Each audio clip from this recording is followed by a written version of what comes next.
Hey guys, welcome back to the channel. Wanted to get right into it today and talk about something that was brought up in the last video. First off, thank you for watching. Got some really interesting and great comments off of the Philippines versus the Thailand video. And I don't want to say I was surprised, but I kind of was surprised. One of the things that kept on popping up, and look, I said this right from the start, and that is Philippines has its pluses and minuses. Thailand has its pluses and minuses. I just met a gentleman who I'm going to hopefully interview. He's a little camera shy, who spent the last 7 months in Laos, in Vietnam. He loves it there. He loves the beach. He loves the cost of living. He believes the cost of living in Laos, in Vietnam, in Cambodia is even less than Thailand. So I really want to dig into that too. I want to talk about, though, something that's been on my mind for 3 years about the language issue. Several of you said in the last video, and I told you before, I had 10, at least 10 of my friends, I went through the list and counted, that would not want to live here, or would, some of them don't even want to come here because of the language. Some of you actually posted on the video, the last video that I did, and one gentleman said that he had a horrible time because they couldn't speak English, and he just felt that it wasn't a good time for him. With that being said, another poster, another subscriber, which I appreciate, kind of poked fun at me for, he's like, he wanted facts, hard-hitting facts. And so I got facts for you. So English, just to like preface this conversation, just so you know, English is not spoken worldwide. Only 25% of the world speaks English. And out of that 25%, 3% are only native English speakers. So that means the other 22%, hard-hitting fact, are learned. They learn the English language. And with that being said, I mean, I think it's 7.8 billion people in the world, 1.3 billion speak English. So we, again, are in the minority. And I guess that leads me to my next question. I see Karen videos in America, and I see people talking in America about how if you want to live in America, you need to speak America. And I guess that just flummoxes me, because that's literally saying to us that every time we travel, no matter where we travel to or live, we better speak the language. It's kind of, to me, it just seems like we can't have it both ways. And this, now granted, this is not all people.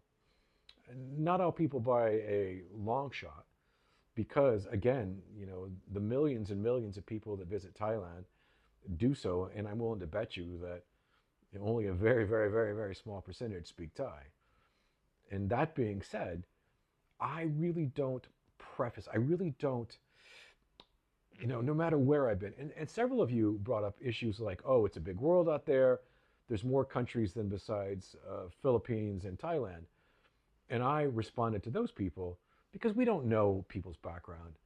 I have worked and been in Africa, Jamaica, Scotland, Ireland, let's see, Netherlands, Germany for 2 years, Mexico, and I guess one of the things that captivated me on every country that I worked in, especially like Africa, I covered the opening up of a hospital. We were there for a long time. We were there for a long time, and I at least learned a handful of African words because we were in Ghana.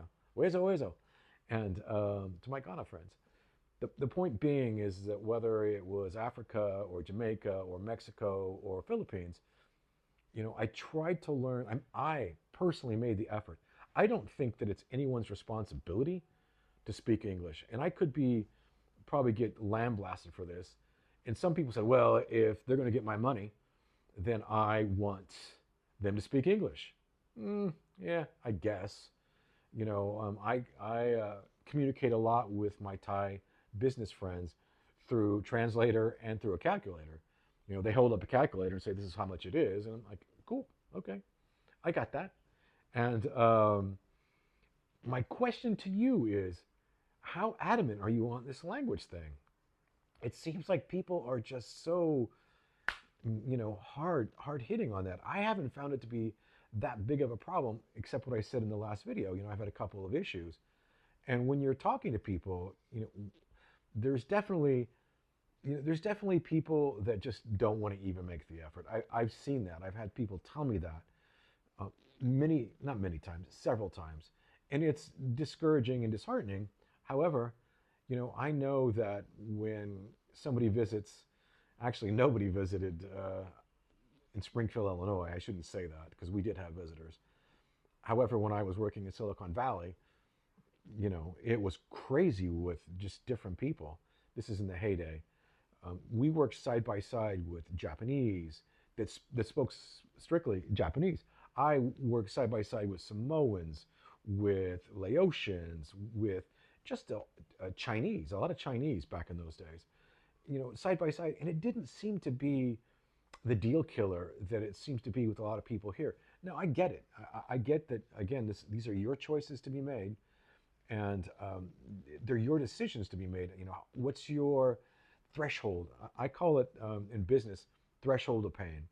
What's your threshold of pain? What will you put up with to get to your end goal? Whether it's business or whether it's happiness, really, even. So my threshold, excuse me, I don't mind the language thing because I keep a translator handy, and I don't want to say a master, but I'm a big believer in body language. And I look for it in people, especially being in some of the things I do for sports. You're always looking at your opponent to see what he may do next. So with all that being said, tell me what your thoughts are. I mean, is it fair that we expect people in our country to love it or leave it? Or, and again, I don't want to get political. I don't want to talk about illegal immigration. I want to talk about visitors from other countries and people that are legally there. And I get it. They bring their families, whatever. I'm just saying that I think for me, it would be short-sighted for me to not go someplace because I can't speak the language. With that being said, thanks for watching. I hope you liked the edition. There's Charlie Brown, and he's like my duck. He's like my dog duck of other stations. I hope you have a great Thanksgiving, and as always, listen to the Boston guy. Whatever. Thanks for listening. Have a great day.